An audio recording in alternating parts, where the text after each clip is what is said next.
Hey, what's up, guys? I'm here on my 2023 KTM 690 SMC-R, 1,251 miles on the clock right now. I'm here to talk about some of the things I like and some of the things I don't like about this motorcycle. So, I purchased this bike with 600 original miles on it. Basically, the story goes, someone purchased it new. They had it parked outside of the school they were going to, and someone tried to steal it. All they really ended up doing was messing up the key barrel where you put the key in. So the guy takes the bike to the dealer and says, hey, you know, I need to get this fixed. Like, I don't want it to be on insurance. They go, yeah, no problem, but that part's 6 months out. And he said, politely, no thank you. I will just trade it in and take the brand new one you have here for probably a pretty good loss. But that is what he did. And then the KTM dealer had it. Some of the techs rode it and got it up to 600 miles. And they did the 600-mile service and listed it for sale.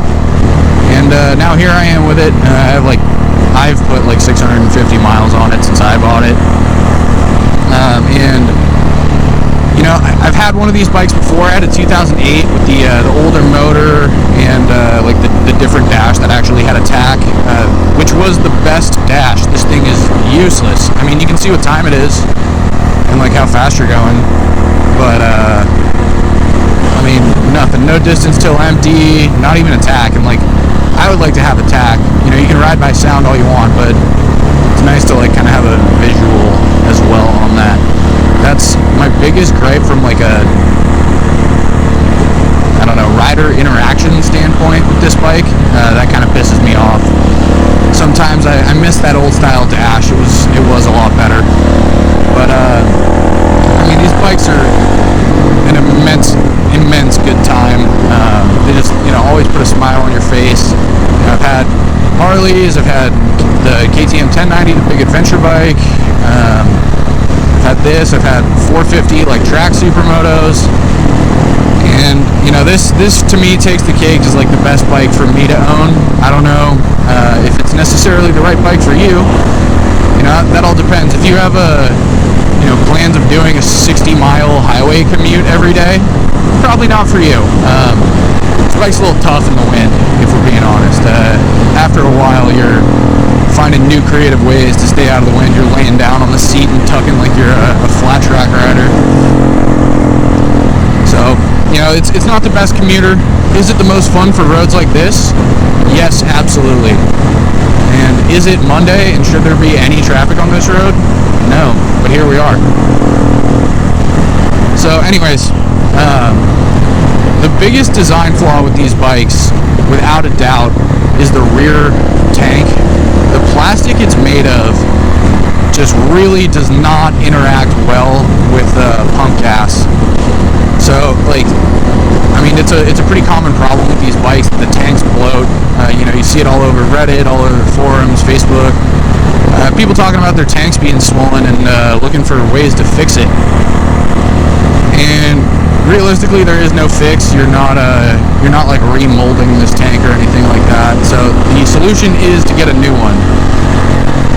And a lot of people elect not to do that because tank is like $2,000. I think I've seen it for like $1,800 to $2,200, which I mean, that's pretty outrageous for what is effectively just a plastic tub with threads to screw on a cap. Oh, it doesn't even have threads to screw on the cap. You know, if you have the threaded one, it's an aftermarket part.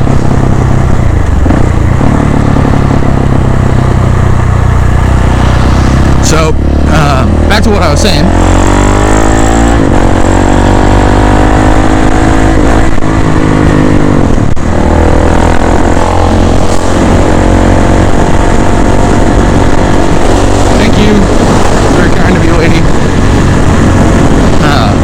What I was saying, the tanks, they are a terrible design, and it's a problem that's happened with both of the 690s that I have owned, and I think we have found the solution. So I had the idea to go on the NHTSA website and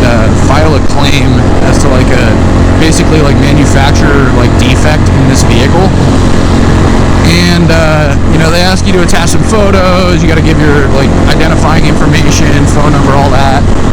And so I did. You know, I sent them photos of the gaps in the plastic that are happening because of the poor fit of the plastics.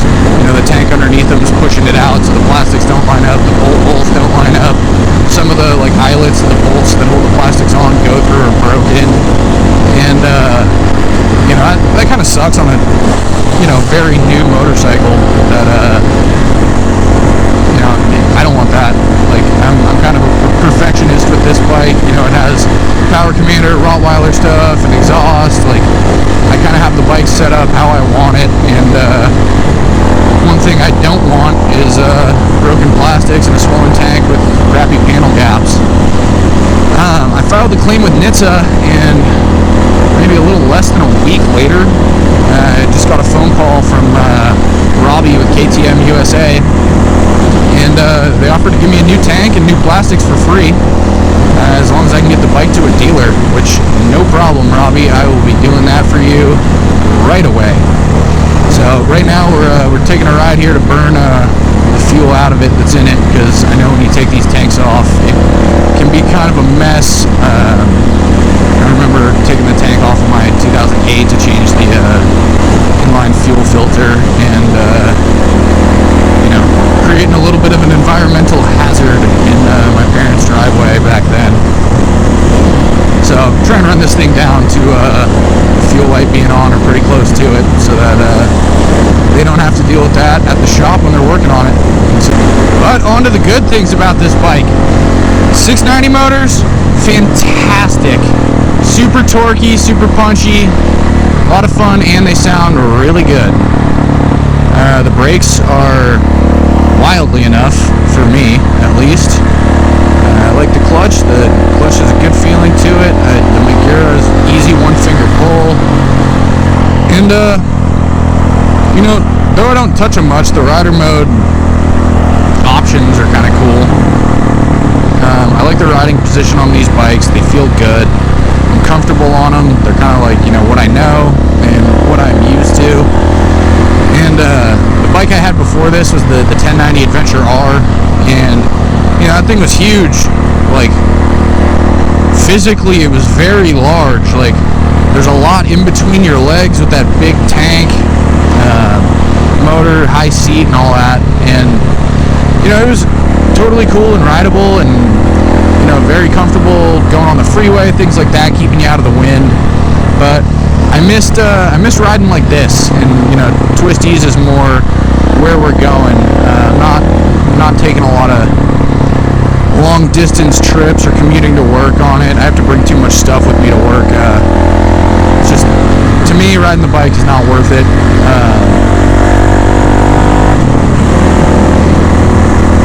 So I have this bike for fun, and it sure is a lot of fun. I've nothing bad to say about how the bike rides or handles, or sounds, or looks. It's great. The stock seat is absolute garbage. I do recommend, if you're buying one of these, just go straight over to the parts KTM should have put on it website. Go to, you know, KTM Twins or something like that, and get yourself the KTM Power Parts seat. Substantially more comfortable than the 2x4 wrapped in vinyl that they give you with the bike. I cannot recommend that enough. It's just a million times better. Big corner. Whee! A lot of cars out today for a Monday on the back roads here.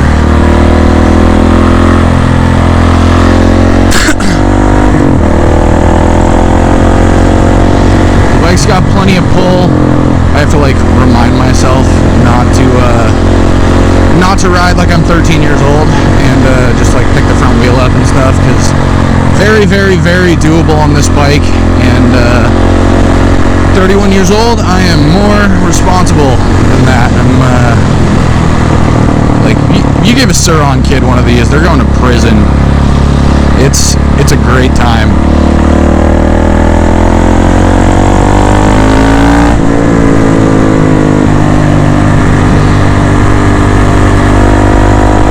I love the sound of your engine braking.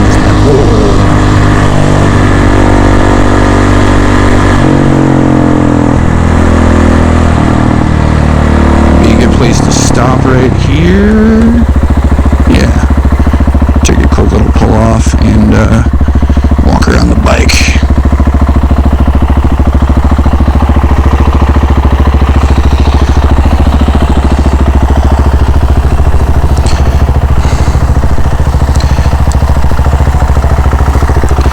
It's got all the Rottweiler deletes and dongles and stuff you need. Nice CNC fuel tank filler cap, which I was hoping would help it vent better, but it doesn't. And here is like some of this pretty egregious panel gapping that I was talking about earlier. I still have the passenger pegs on this because I do occasionally take my girlfriend for rides, and she's a good little backpack. Air exhaust, Tecmo header. I actually have some carbon goodies, replacing the heat shield here and putting a skid plate on it. I feel like you should have some degree of engine protection just with how exposed that is. I don't want to, run over something and throw a rock into the case or anything like that, and just kind of keep it protected, As long as you take care of it, it should take care of you.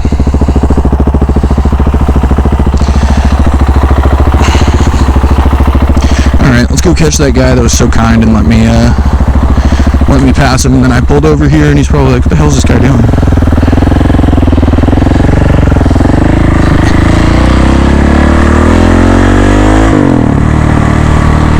God, it's nice out. Look at that view. Looking good today, boy.